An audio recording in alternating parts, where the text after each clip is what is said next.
So you put a screw on one side and then you put a screw on the other side. Just on one side of every joist, all the way around. Only on one side. So one screw per joint. Yeah, a GRK though. GRK. That's like a structural screw. Oh, there. Does anybody have a GRK on them? No. They're a heavier screw. Okay. Gotcha. All right, welcome back. I am filling in today. What I am up to is we have to secure this house to the foundation. And what that means is all these floor joists here, that's your main floor, and then these are your floor joists, have to be attached to the foundation. Sorry for the bad lighting here.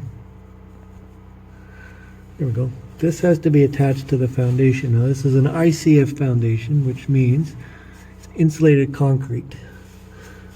ICF insulated concrete form. So there's foam block there. This is concrete here. And right here, they put a 2x4 all the way along the whole perimeter, and it's on edge, which means it's on its side. And then here's the foundation here. So what you have to do is this floor joist here has to be attached to that 2x4 right there. Now, how you do it is with these guys down here. These are GRK's, the brand, and these are structural screws, rugged structural screws. That's a very important part, structural screws. And that's what they look like here. And you put one on each side, and you kind of toenail it on an angle. You start up there and you drive it down in. Now I can show you a finished one, how it looks like. This is one I've already done. There's one there. Goes in on an angle. And there's also one on that side.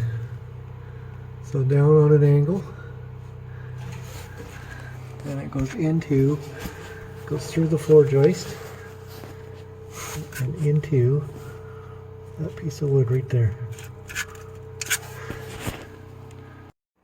I should mention this house comes with these foundation straps. Now you can attach that to the foundation, however they're not specifically designed necessarily for a concrete foundation.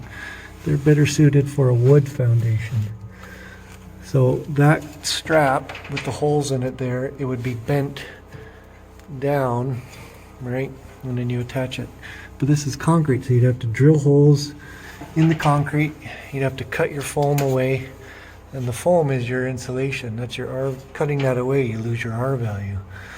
So the foundation company recommended strongly that you go from the floor joist to that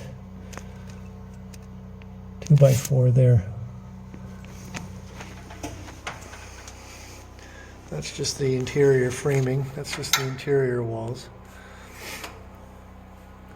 And then later on, once all the ductwork there is connected and all your electrical is run, then that space there, that void space, gets filled with spray foam. Now that's pretty well one of the last things you do once you have all your wiring done, your ductwork is done, and all these cavities, they're called, every single one here around the entire foundation all the way along, all the space in between all those floor joists, that gets filled with spray foam, and then that seals up your basement nice and tight, because there's nothing on the other side of this right now other than just your siding. So if you were to drill a hole through that, that would be the outside. So there's nothing to stop heat and cold from going through that space. Everything else is insulated with the foam, but you have to close that gap in next.